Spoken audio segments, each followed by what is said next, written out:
Well, Sandy, thank you so much for being with us today. So, before you pull up your slides, can you give us a self-introduction? Sure, I would be happy to. My name is Sandy Ugal, and I serve as the Vice President of Corporate Learning and Development at Kelly Benefits, and we are a local employee benefit brokerage and a payroll and human resource system provider. I have the privilege of being responsible for the direction of L&D, which is a wonderful opportunity to actually cast that strategic direction. And I also have a team that works with continuous improvement and quality audit functions. So it's a unique ensemble of characters because quality audit and continuous improvement actually feed the L&D process incredibly well. Prior to Kelly Benefits, I've been here about the last 5 years. So prior to that, I worked predominantly for Kaplan Higher Education in the for-profit higher education sector, more or less for about 30 years. So I had a big career transition myself about 5 years ago. And just to give you, to follow in, kind of my presentation about personal branding, to tell you a little bit about my brand, I really, really believe in lifelong learning and employee development. Performance optimization is a word that I'm continuously focused on. I love data. Data excites me. And I always want to know, what data do we have that exists right now? And how can we try to move that data and measure it with whatever our initiatives are? Efficiency and continuous improvement kind of go hand in hand. On almost any personality assessment, and I've taken a lot of them, they intrigue me. I don't always think they're accurate, but they do intrigue me. 3 words kind of describe me. Activator. I want to do it right now.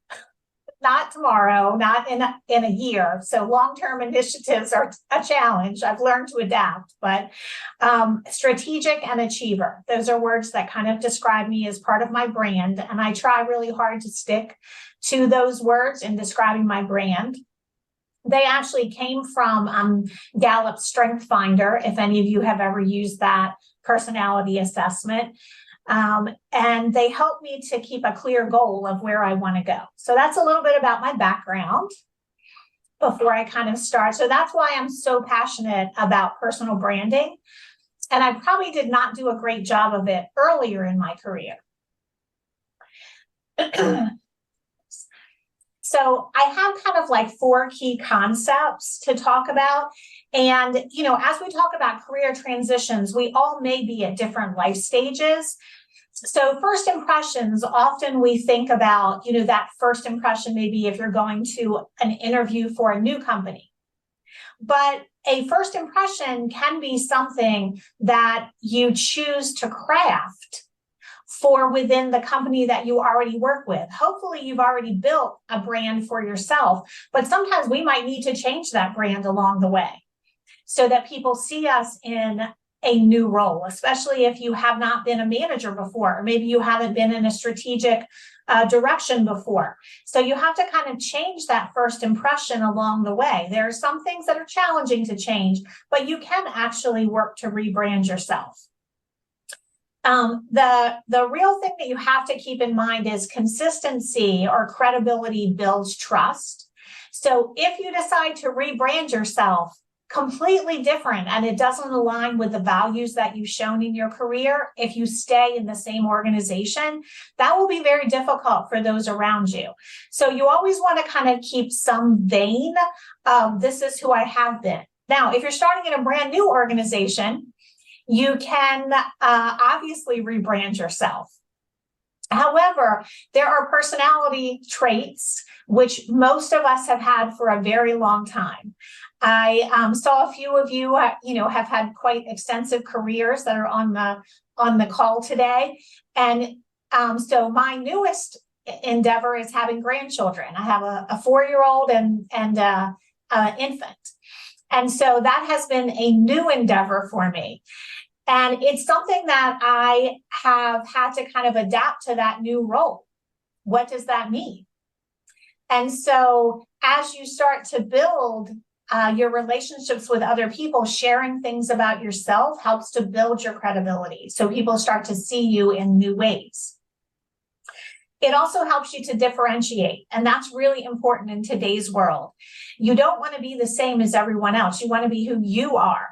You don't have to follow the pattern that maybe the world is following to say, I need to look like everybody else. I need to act like everybody else.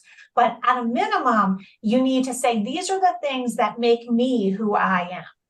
And it's your own personal statement for that. And then the last is opportunities. If you really want to unlock opportunities, you're going to do that through your brand. So the opportunity to speak today actually came about because I have been thinking about what my future looks like. At my age, I'm probably not going to change positions. However, I'm looking to say, what are the next things that I can do that keep me motivated and interested? So this opportunity to speak is something that, I've been looking for. And so it is a way my brand will allow me to do that. Harvard Business Review says personal branding is the intentional practice of defining and expressing your value. And so being intentional on your brand and also expressing the value of who you are is really important. So one of the things that I have done here at Kelly Benefits was less about my personal brand and more about my team and brand. So working in learning and development, not everybody really recognizes the business value of that. So sometimes people just think it's a nice to have, not a must have from a revenue or an expense management perspective. And so from a brand, I'm very conscious in crafting that. And encourage my team also to craft that regularly. So it's that consciousness of what is it that I'm looking for and how am I putting my brand in a situation where I can move in the right direction. I mentioned earlier about trust, and that's where you have to be authentic. If you are fake, people know. They just naturally feel it. And typically, it is not something that will draw people to you. And so you really want to say, okay, who am I really? And let me embrace who I am and make the most of who I am.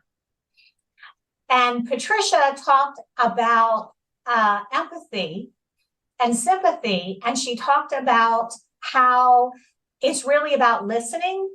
And so one of the things about your brand, it's how people see you, but it's really how you make people feel. And I think that's kind of what Patricia was also saying in her presentation. So it's how you make people feel through your brand that makes such a difference. Special qualities. What's special about you? What do you bring to the table? And really hone in on those special items. So for me, that word activator that I mentioned in my introduction is one that stands out. I really do like to get things done quickly. And I also like to start. So it may be a 2-year project that I have to work on a more strategic level, but let's go ahead and get started. What can we put as our benchmark in short little chunks that will help me feel like I'm making progress? And so knowing that about myself, I've actually developed some mechanisms that help me feel more empowered when I know I have a long-term project.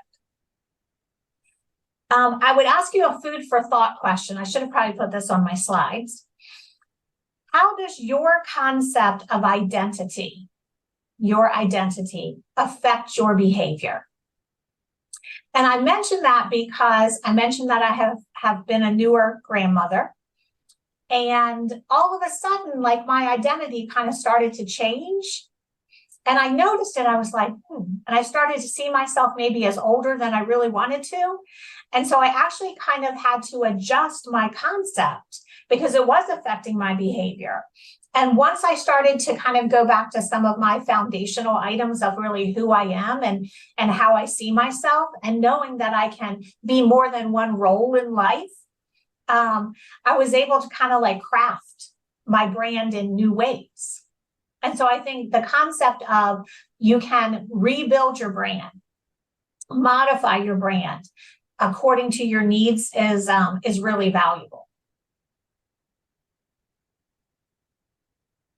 Sorry, my mouse wants to act up here and I can't get to my next slide.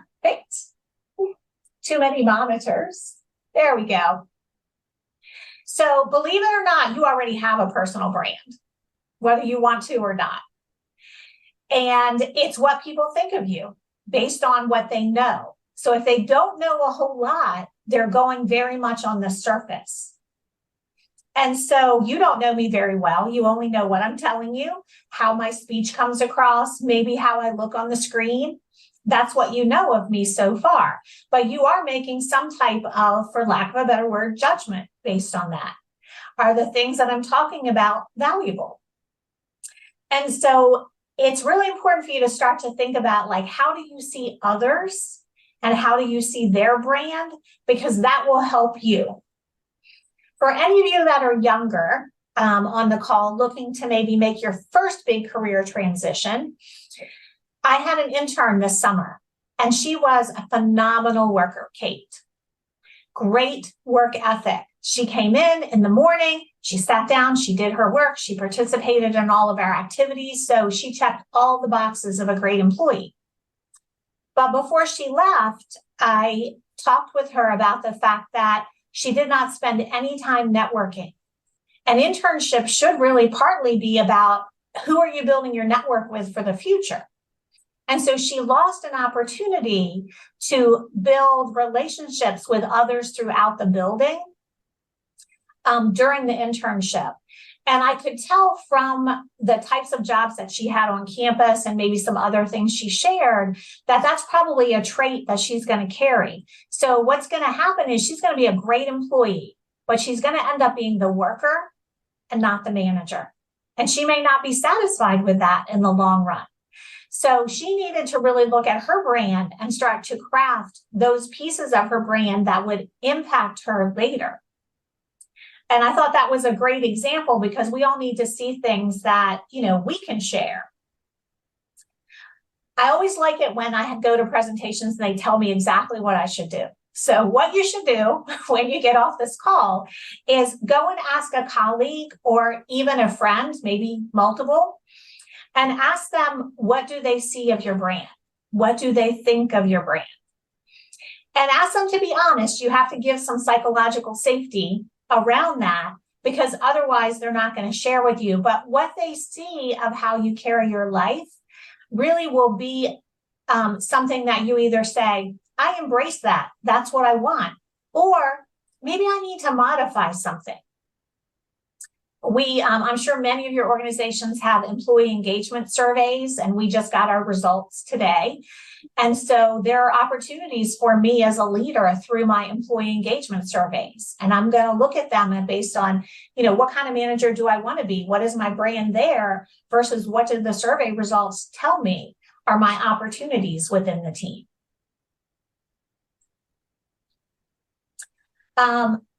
There are really 4 key areas to think about as you start to craft your brand, and that is, what are your key skills?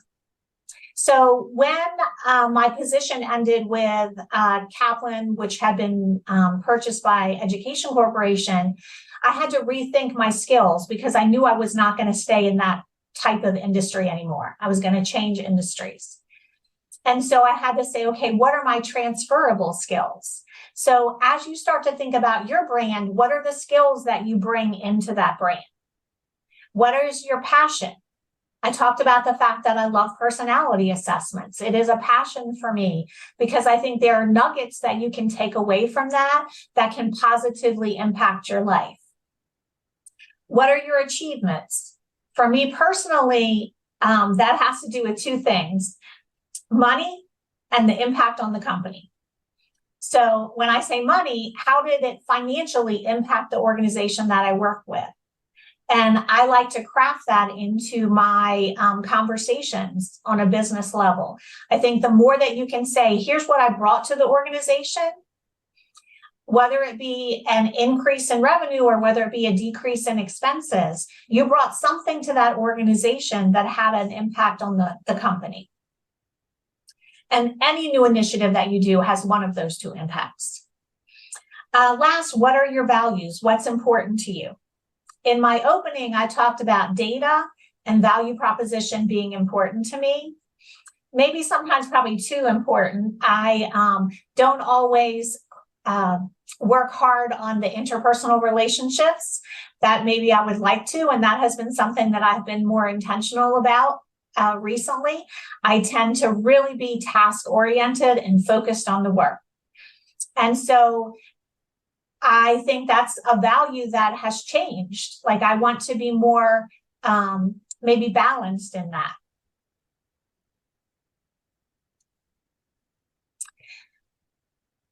My next comment is your story. So I shared a little bit of my story, but that's the important element of your brand. My story started when I graduated college. I went to Towson University, and I fell in love with organizational development.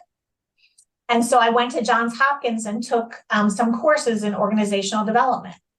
But being young at the time, I really did not have a good plan. And I got married and I had kids and life went on. And so I didn't finish. So it wasn't until much later, but organizational development and those few courses that I took in that master's program inspired me throughout my whole entire career. They were things that stuck with me always, and even to today.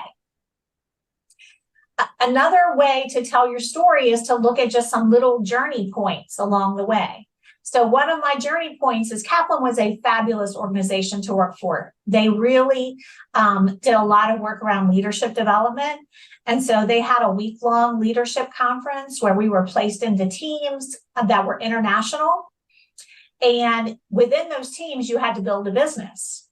And during that, it really was a test of your ability to work as a team and your willingness to take risks.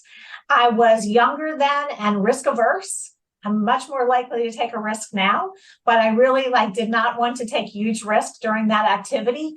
And we did not have the best team, and our results showed. So that's another story that I can talk about in my narrative with others that will share a little bit of who I am and kind of how I've changed and what I can bring to an organization. Another example is kind of celebrate your wins. It could be small things. So I had a win maybe about 5 years ago, 6 years ago. University of Maryland Global Campus was launching a doctorate program for business. And I was asked to be a reviewer. And it was really like one of those moments where I felt incredibly blessed. And it was because I didn't have a PhD. And I was the only person on the team. But I really felt like, wow, this was such a compliment to me. And it boosted me in unique ways. But I've often talked about that as something that was sort of a defining moment as I transitioned careers. It happened right around the same time. And your elevator pitch. I had a little elevator pitch at the beginning for today. I'm sure all of you do, but changing your elevator pitch to match the brand that you're trying to craft is really useful. Having several elevator pitches depending on who your audience might be. In building your brand, first you need to think about your audience. So besides yourself, because you should always be the first one that you're thinking about, in what context are you building the brand? Is it at home? Is it at work? Is it in your community? In the case that we're talking about now, we're talking about career transitions and building our brand for that. But I think your brand exists outside of just that. 3 words that described you. So if you ask I mentioned about asking your friends and your colleagues to give you some of your brand elements. Ask them to give you 3 words, and then you pick your own 3 words. It's a really quick way to say, what are the things that I most want people to know about me? And then engagement, align your activities around it. So one of the things as I wanted to have some opportunities to be more of a functional expert in learning. And so in my career prior to Kelly Benefits, I really was a business person who worked in education. And as I came to Kelly Benefits, it was focused on employee development and employee learning. However, what I found was that the organization maybe did not have as many learning professionals. And so the conversations were different. So I wanted to really put some cachet around the learning team. And so I joined Brandon Hall as a reviewer. It takes 10 hours every quarter. It's volunteer, but it really helps me to see what others in the industry are doing. So I encourage you to get involved in your industry through some volunteer activities. I do reviews for an organization called Winter. They give you little gift cards, which is kind of a fun perk, but I really did it because I wanted to see the L&D products that were out on the market quickly. And then I recently have been involved in artificial intelligence projects here at Kelly because I wanted to make L&D the core expert in the packages that we're going to be using as a company to be prepared for the future.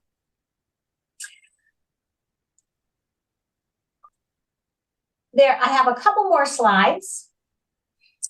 I want to talk about, sometimes people just think of brand like we think of, Coke or Pepsi. We've got a logo, we've got some colors, we've got, some fonts, and we have a voice, but your brand is similar. So you may not have a logo like I have Kelly Benefits behind me, but with ChatGPT today, you can make a little logo for yourself, and it can really be a positive way for you to say, here's something that's going to represent me in communication with others. I think this is my favorite color that I'm wearing. I have a lot of things this color. It makes me happy. And so it tends to be a color that is like my go-to whenever I want to feel good about something.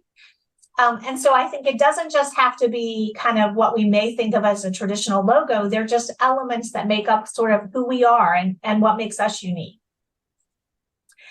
And social media, I have to talk about because everybody really thinks about social media in terms of the brand. Obviously, LinkedIn is super important.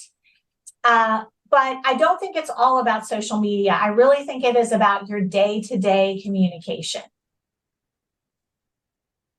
And I believe the last item is you got to measure it. What happened with your, whoops, I got the chat up there instead of the presentation. Stop sharing just a, what did you do?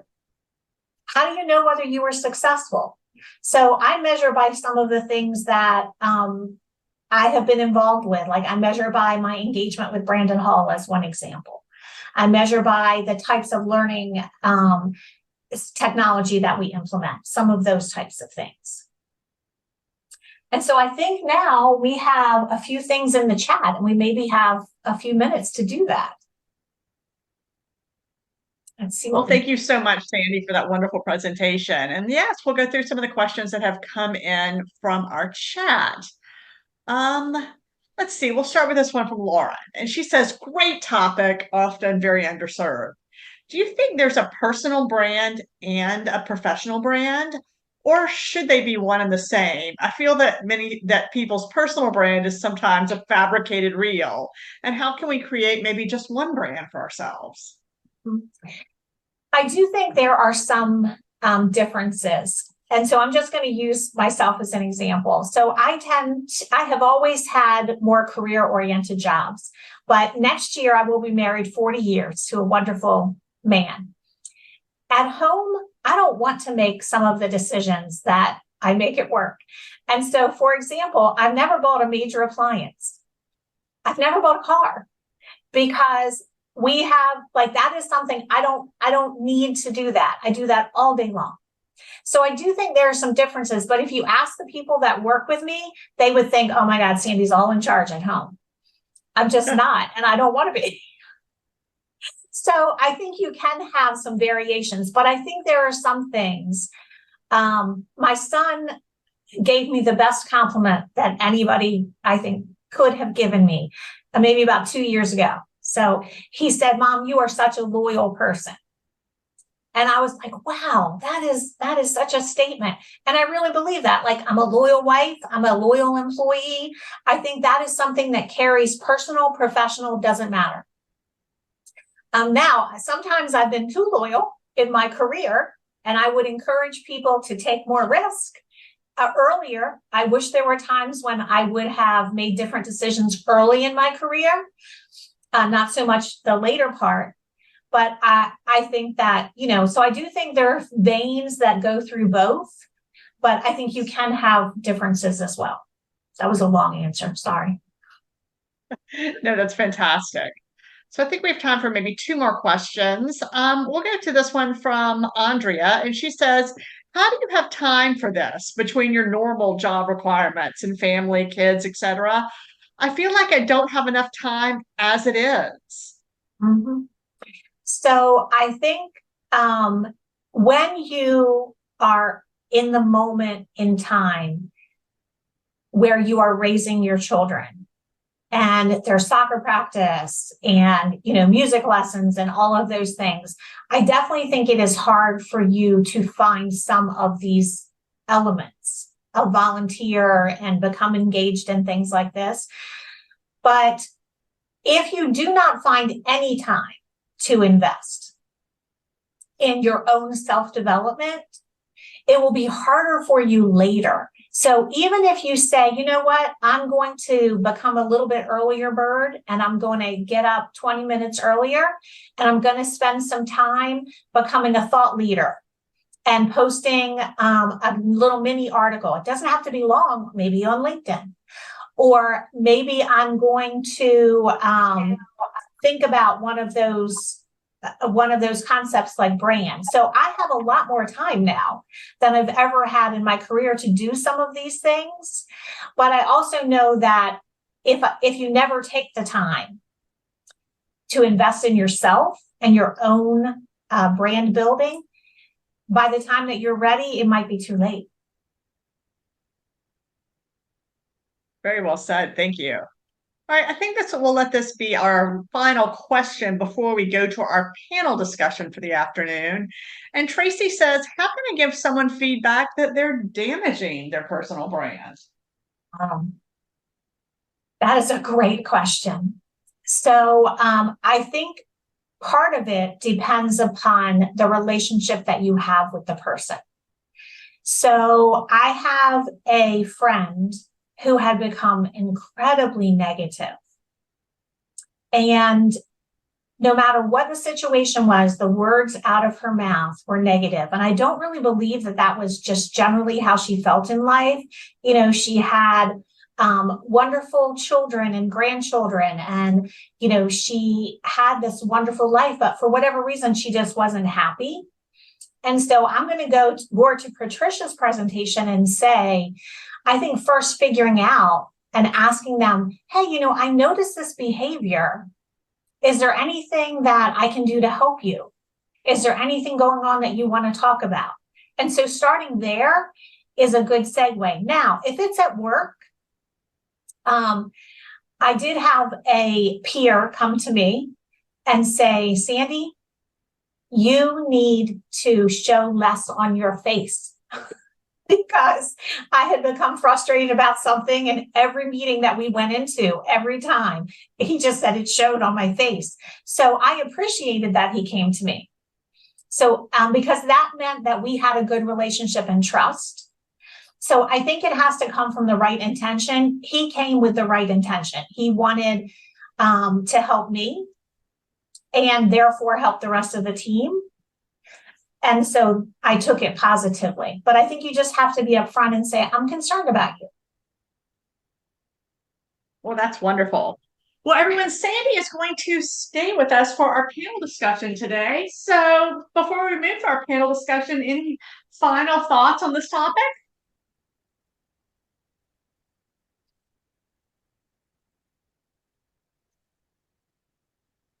Well, Sandy, thank you so much. Any final thoughts on this topic? Oh, thank you. I enjoyed the opportunity to really give it, some extra thought. Well, thank you so much for your time today.